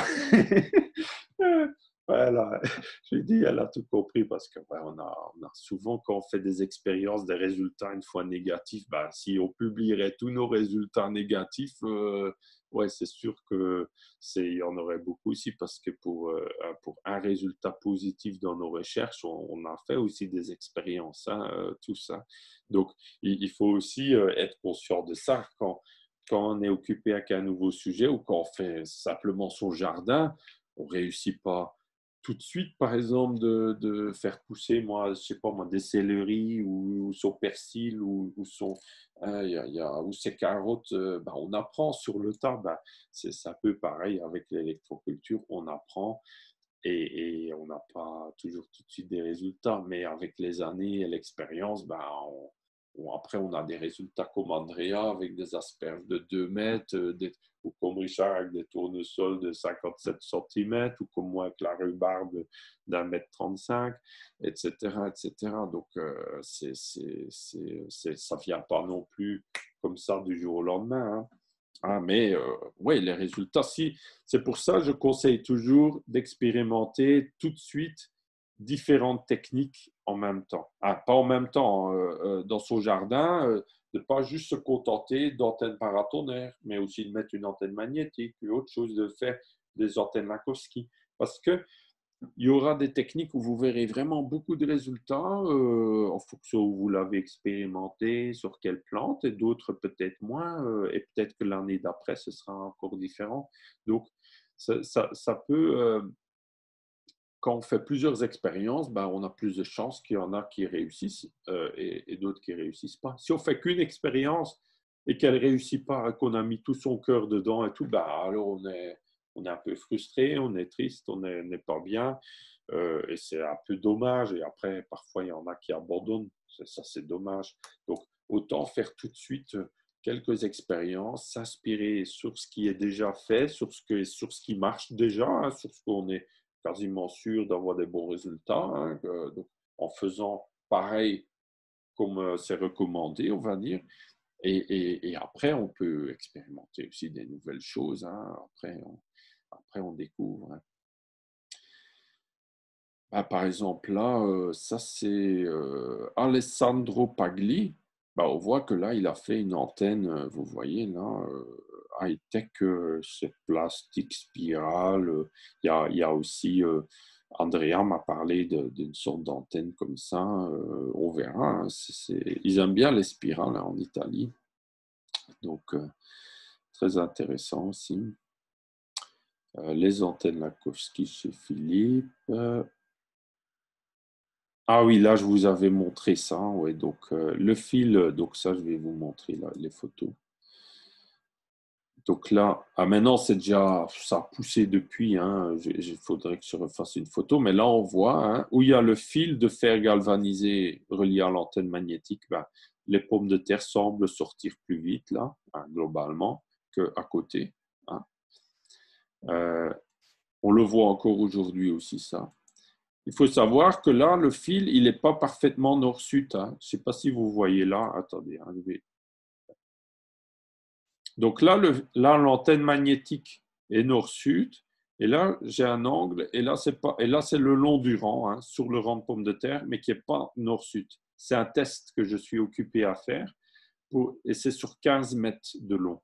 Et donc, mon test, c'est pour voir si si ça va aussi bien hein, ou pas que comparé à vraiment le fil nord-sud. Et ça a l'air de fonctionner aussi. Après, c'est encore un peu prématuré, un peu tôt pour être 100% sûr. Hein. Mais voilà, il y a une tendance positive pour l'instant à voir. Après, on verra surtout à la récolte. C'est ça qui compte. C'est les pommes de terre qu'on va récolter. Donc là, ce sera pour au mois de, je sais pas, septembre, octobre, hein, que je récolterai probablement. Donc intéressant. Donc là, vous voyez. Hein.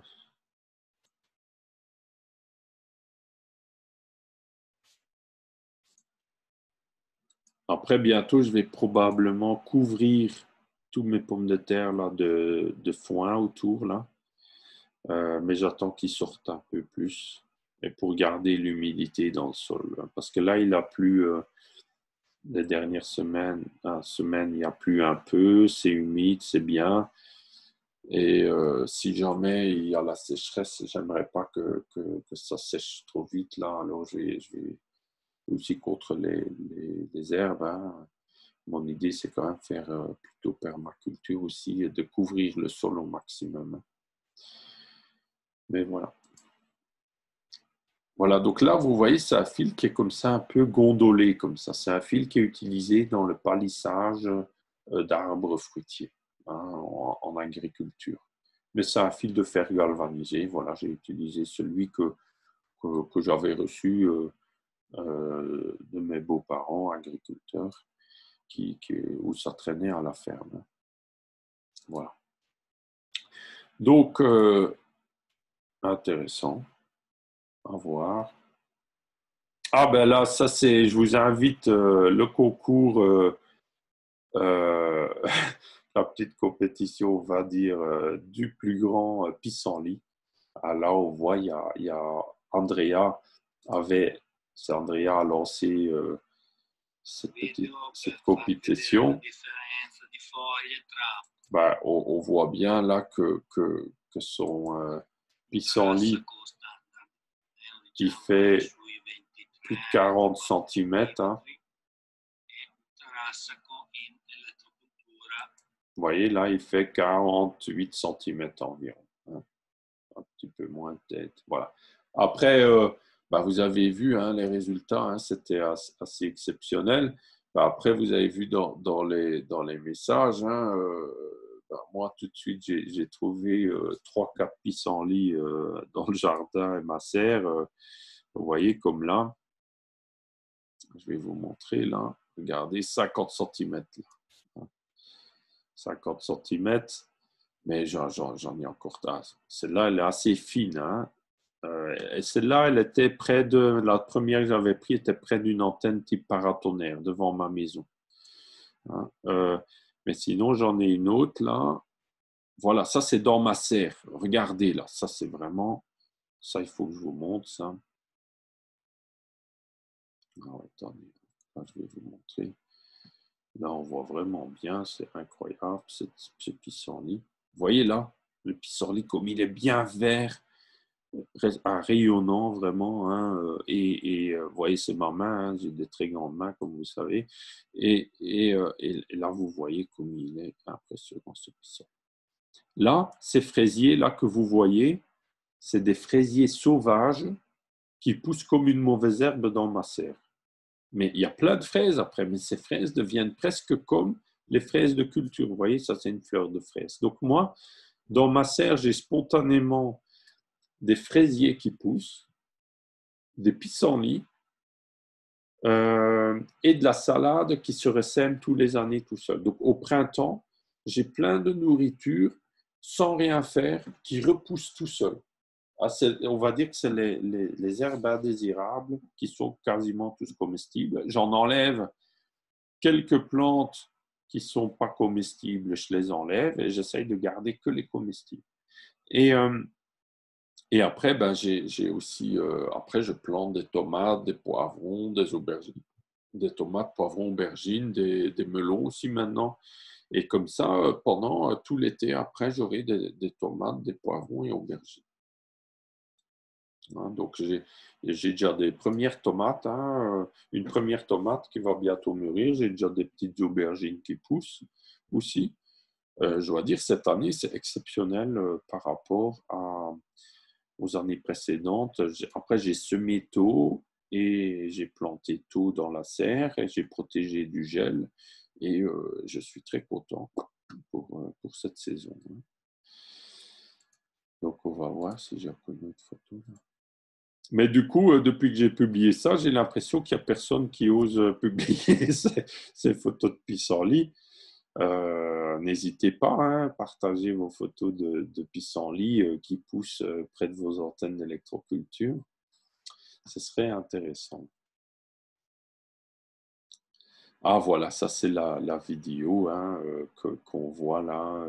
Je vous invite à la regarder. Elle dure que 2 minutes hein, sur les racines, hein, incroyable. Bon voilà, on a fait un peu le tour. Hein. Je ne vais pas aller beaucoup plus loin là.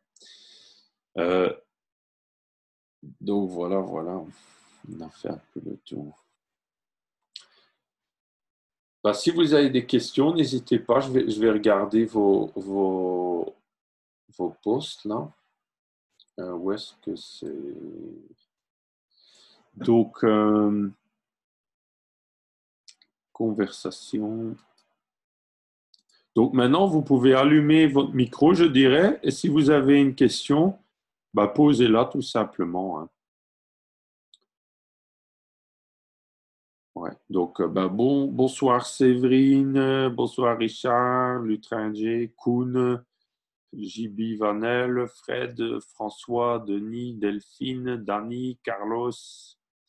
Bonsoir à tous. Donc,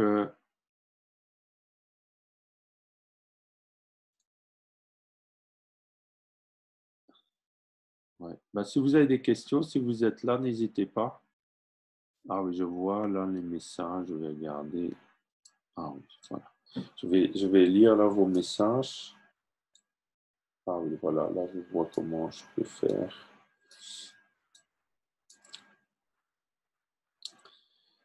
Donc,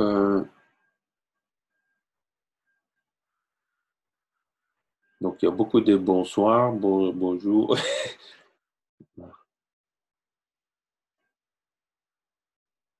Ah, il y en a un qui dit, JB Vanel à tout le monde, coquille Saint-Jacques non cuite. Ça marche très bien avec les coquilles Saint-Jacques cuites. Moi, mon expérience dans le jardin, c'est une coquille Saint-Jacques qui a été cuite, hein, qui a été dans le four, hein, qu'on a mangé. Hein. Donc, voilà, ça répond à la question. Ça fonctionne très bien. Souvent, on cherche des complications. Comme pour le circuit Lakowski, il y en a, ils vont dire ah ouais, mais il faut qu'il y ait déjà eu du courant dedans, il faut qu'il y ait ou que c'est cuit ou pas cuit, le cuivre. Tout ça pour moi, c'est du, voilà, en général, c'est pas fondé. En général, mais moi je fais exprès pas attention à ça. Où je fais avec les matériaux les plus basiques qu'on trouve le plus général dans le commerce. Et comme ça, c'est le plus simple à trouver pour tout le monde. On n'a pas besoin de se complexifier la vie. Hein. S'il faut commencer à trouver la coquille Saint-Jacques non cuite de l'île de, je sais pas moi, de Montréal, d'une île spéciale au nord de la Bretagne ou n'importe, et exactement pêché entre le 20 et le 30 du mois d'avril ou je ne sais pas quoi. Alors, on s'en sort pas, hein, on s'en sort plus. Ben voilà, hein, vous me connaissez, il ne faut pas chercher à se complexifier la vie non plus. Hein, faut pas... bientôt, le coupole volante. Tu vas bientôt faire ouais. Le fameux haricot magique. J'ai grillé des semences dans une petite pyramide. Non, moi je ne pense pas que tu as grillé des semences. Hein. Ce n'est pas à cause de la pyramide. Ouais, tu as peut-être grillé pour une autre raison, mais pyramide ou pas pyramide, ne mets pas. Ce n'est pas parce que on a une observation bizarre que c'est forcément à cause de sa pyramide ou d'un truc qu'on ne comprend pas. Souvent, on va mettre la cause sur quelque chose qu'on ne comprend pas. C'est peut-être juste parce que tes semences étaient mauvaises. C'était peut-être juste parce qu'il y avait pleine lune ou que c'était un mauvais jour. Parce que la pleine lune, ça peut aussi griller des semences ou des choses comme ça. Hein. Ça peut être plein de différentes choses. Donc, avant de dire ça, il faut quand même bien analyser la situation parce que moi, j'ai jamais, en plus de 10 ans que je m'occupe de pyramides, j'ai jamais entendu parler et jamais vu une expérience ou un témoignage de quelqu'un qui aurait grillé des semences avec une pyramide. On n'a jamais vu. Donc, après, je ne dis pas que ce n'est pas possible, je ne sais pas. Mais à vérifier, hein, parce que là, juste dire ça comme ça, sans plus de détails, ça ne veut rien dire pour moi. TV libre de droit non crypté. Parce que sinon, ça fait de la mauvaise pub. C'est comme si... la mauvaise pub. Oui, c'est par ignorance, alors on va commencer à propager des mensonges et qui sont contre l'intérêt général parce qu'on a une fois une mauvaise expérience.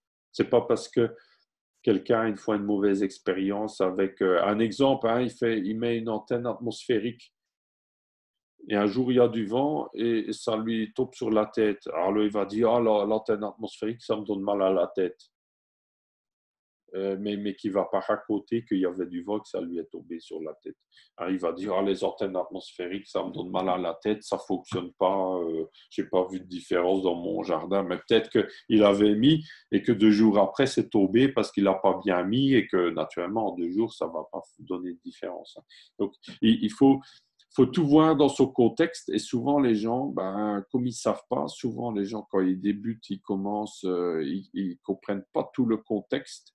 Alors, ils vous racontent que 1% de tout leur contexte d'expérience. Donc, on ne sait même pas est-ce que, un exemple, Ah ben, j'ai grillé mes semences. Ah oui, mais si tu dis pas que tu as mis tes semences dans le four avec la pyramide, ça pousse pas. Ouais, mais si on dit pas qu'il gelait, c'est normal que ça pousse pas. Ah, mais je dis comme ça, il faut voir tout le contexte en agriculture. C'est ça, c'est pas juste. Il faut vraiment décrire le plus possible tout le contexte de l'expérience. Et ça, j'invite chacun à faire quand on a une observation bizarre ou qu'on ne comprend pas. Décrivez tout le contexte, même des détails qui vous semblent futiles, inutiles. Décrivez-le quand même parce que ça peut-être quand même être important. Et c'est parce que quelqu'un d'autre qui connaît va peut-être justement remarquer ça et vous mettre l'attention sur ce petit détail qui peut faire toute la différence. Un exemple, quand un pot est mis à la terre ou pas, ça peut faire des grandes différences. Si, ou le système, ou une serre, ou l'eau, ou si c'est mis à la terre ou pas, une technique peut fonctionner ou ne pas fonctionner parce que c'est bien mis à la terre ou pas. C'est un exemple. Hein. Donc, il faut vraiment tout bien décrire. C'est important ça. Donc aujourd'hui, Dani à tout le monde. Aujourd'hui, j'ai mis une antenne magnétique nord-sud quelques mètres, mais qui fait exactement ce que tu as dessiné. Une courbe de 30 degrés pour prolonger encore 10 mètres, car terrain est orienté différemment. Mais je l'ai enroulé une fois autour du fer à béton. Est-ce que cela couperait à ton avis? Tu l'as enroulé, tu veux dire sur le passage, tu l'as enroulé comme ça, et l'antenne avant et le fil après, et le fer à béton entre les deux, ou est-ce que c'est juste au bout ou au démarrage que tu l'as enroulé? Parce que ça peut faire une différence. Peut-être si tu l'enroules sur le passage, ça va peut-être faire une coupure, peut-être, à vérifier. Je n'ai pas encore vraiment expérimenté ça, mais c'est une question intéressante, Dani, à vérifier. Comme on n'a pas, on va dire, de technique de mesure instantanée pour mesurer cette énergie-là, c'est difficile à dire, hein, mais peut-être qu'on peut, avec un semis de radis, peut-être, ça peut se comparer peut-être rapidement, ou un semis de tournesol. Hein. Vous avez vu mon expérience dans le live précédent, là, on voit que la germination des tournesols est nettement plus élevée sur le fil que plus loin, hein, donc comparativement parlant. Donc, ça pourrait être un test intéressant à faire. Semer 10 tournesols dessus et un peu plus loin pour comparer le taux de germination, le taux de pousse. Ça peut être intéressant pour comparer. En 2-3 semaines, vous voyez tout de suite les résultats hein, sur la germination. Donc, merci Dani hein, pour ta question intéressante. Là. Koun, bonne nuit. Hein. Je dois dormir maintenant. Oui, on doit tous dormir à un moment donné. TV, le fameux haricot magique antigravité. Si vous avez des questions, n'hésitez pas ou mettez votre micro. Hein.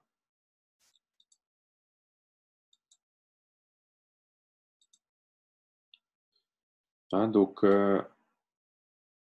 parce que là, je ne vous entends pas. Est-ce que vous voyez comment activer votre micro? Voilà, je vais clôturer là-dessus hein, pour ce soir. Il est tard. Un grand merci pour votre participation pour ce premier direct Zoom et survol de l'actualité électroculture en direct de la semaine. Ça m'a fait un grand plaisir et au plaisir de voir nos nouveaux témoignages de la semaine prochaine. Donc, je vais essayer de faire, comme d'habitude, un direct toutes les semaines, toutes les 2 semaines environ, comme ça. Hein. Là, c'est une année qui s'annonce aussi passionnante dans les différents projets et et évolution de l'électroculture et témoignages. Donc, ça va être, ça va être super cette année. Donc, je vous remontre le nouveau t-shirt là qui va sortir pour le plaisir pour dans nos jardins cet été. Donc, c'est pour les passionnés, hein, les fans. Hein. Donc, voilà, c'est un petit plaisir que je me suis fait. Donc, si ça vous plaît, ben, je vous montrerai dès qu'il arrive le prototype, je vous le montre en vrai ce que ça donne. Je suis curieux comme vous. Hein, et voilà. Ah, j'ai oublié de vous montrer quelque chose. Ah oui, ça c'est... Regardez, ça c'est une nouvelle antenne là. C'est la nouvelle antenne de Yannick Van Doorn. Attendez. Hein. Donc vous voyez, ça c'est l'ancienne antenne électroculture type atmosphérique, hein, où vous avez le bouquet de fils que vous pouvez disposer en brosse vers le ciel. Hein, et vous avez la tige nord-sud. Et après là, vous avez un tube avec des écrous et des ailettes. Et vous pouvez glisser ça sur un fer à béton ou un tube en cuivre de maximum, je pense, 12-14 mm qui rentre dedans. Et donc, c'est très bien fait. Hein. Voilà, donc ça, c'est l'antenne classique que je vends sur le site Internet, hein, parmi d'autres types d'antennes. Et maintenant, il y a une évolution inspirée aussi des spirales. Hein. Et regardez, ça, c'est avec, regardez, vous voyez, je ne sais pas si vous voyez bien. Donc là, il y a donc maintenant un système avec des spirales. Donc vous avez une spirale vers le ciel et une spirale vers la Terre qui sont connectées. Hein, c'est deux en un. Et c'est relié donc avec des écrous. C'est vraiment très bien fait. Hein, c'est vraiment du travail de pro là. C'est beaucoup de travail hein, pour faire ça. Hein. C'est vraiment bien fini, bien poncé, bien fini là. Avec des écrous et des ailettes, vous pouvez même mettre encore d'autres antennes si vous voulez. On a prévu d'autres écrous avec un trou que vous pouvez resserrer. Et donc ça, c'est l'évolution améliorée. Hein. Donc, je vais mettre ça sur le site là tout bientôt, hein, dans les prochains jours. Je mets les photos sur les sites pour que je décide d'un prix. Hein. Mais ça fait vraiment... high-tech est super, c'est vraiment... Et je pense que là, l'énergie sera encore mieux parce que là, il y a les spirales intégrées en plus. Donc, c'est vraiment l'antenne, on va dire, qui fait la combinaison des découvertes de Luigi Ghina, des spirales et la combinaison du fer galvanisé et du cuivre aussi, et du bois de hêtre au bout. C'est aussi important parce que le cuivre hêtre fait aussi un effet harmonisant énergétique très intéressant, dont je reparlerai dans la prochaine vidéo. Et vous avez aussi la tige nord-sud. Donc là, vous avez vraiment quelque chose de super intéressant aussi. Donc voilà, ça c'est la nouvelle évolution, hein, le dernier... la nouvelle sortie. Hein, donc, ça fait penser de plus en plus, vous voyez, aux antennes qu'on trouvait sur les immeubles et les bâtiments tartares. Hein, il y a un siècle et demi, 2 siècles, 3 siècles, hein, déjà des années 1600, vous imaginez, des années 500 dans le monde entier. Hein. Donc, c'est très intéressant parce qu'on est en train de toucher à des techniques d'énergie libre aussi. Hein. Voilà. Donc, voilà, je voulais juste vous montrer ça. Voilà, pour finir, pour bien dormir maintenant. Et voilà. Voilà. Ben, au plaisir, bonne nuit à tous. Au revoir. Merci beaucoup à vous tous. Hein.